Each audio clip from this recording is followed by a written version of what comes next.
HIV various. ഇന്ന് നമ്മൾ അതിൻ്റെ മോഡ്യൂൾ 2-ലാണ്. ടെസ്റ്റുകളും CD4 കൗണ്ടും വൈറൽ ലോഡും U തുടങ്ങിയ കാര്യങ്ങളെക്കുറിച്ച് നമ്മൾ പറയാൻ പോകുന്നത്. അപ്പോൾ അത്രയും കോഴ്സിൽ നമ്മൾ പറഞ്ഞു എന്താണ് CD4 കൗണ്ട് എന്നുള്ളത്. CD4 കൗണ്ട് എന്ന് പറഞ്ഞാൽ നമ്മുടെ ശരീരത്തിൻ്റെ ഒരു പോലീസ് ഫോഴ്സാണ്, ഒരു സോൾജിയേഴ്സാണ്. ക്ലസ്റ്റർ ഓഫ് ഡിഫറൻഷിയേഷൻ 4 എന്ന് പറയാം. ഇത് നമ്മുടെ ശരീരത്തിലെ സൈനികരാണ്. നമ്മുടെ ശരീരത്തിൽ ഒരുപാട് സൈനികരുണ്ട്. എന്തായിരിക്കും മെച്ചം? നമ്മുടെ പ്രതിരോധ ശക്തി കൂടുതലാവും. അപ്പോൾ CD4 ഉയർന്നാൽ നമ്മുടെ പ്രതിരോധ ശക്തി കൂടും എന്നുള്ളതാണ്.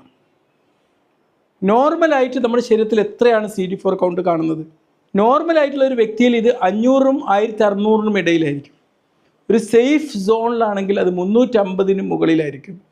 CD4 കുറവ് എന്ന് പറയുന്നത് 200-ലും താഴേക്ക് വരുമ്പോഴായിരിക്കും. ഏതൊക്കെ സാഹചര്യത്തിലാണ് CD4 കുറഞ്ഞു വരിക? ഒന്ന്, നമ്മുടെ HIV ഇൻഫെക്ഷൻ ഉണ്ടാകുമ്പോൾ സമ്മർദ്ദം കൊണ്ട് കുറയാം, ഉറക്കക്കുറവ് കൊണ്ട് വരാം, ചില ഇൻഫെക്ഷൻ കൊണ്ട് വരാം. പിന്നെ ഇതിനൊക്കെ വേണ്ടി നമ്മൾ ട്രീറ്റ്മെൻ്റ് ഒക്കെ എടുക്കാൻ വൈകിക്കഴിഞ്ഞാലും CD4 കൗണ്ട് കുറയാം. CD4 എന്ന് പറഞ്ഞാൽ നമ്മളൊരു കേരള പോലീസിനെ പോലെയാണ്. അവരെ നമ്പർ കുറഞ്ഞു കഴിഞ്ഞാൽ കള്ളന്മാരുടെ എണ്ണം കൂടും. മനസ്സിലായില്ലേ? ഇൻഫെക്ഷൻ കൂടി വരും. എന്താ ചെയ്യേണ്ടത്? നിങ്ങൾ ഒരു CD4 കൗണ്ട് എത്രയാണെന്നുള്ളത് ചെക്ക് ചെയ്തിട്ട് അവിടെ എഴുതി വെക്കുക.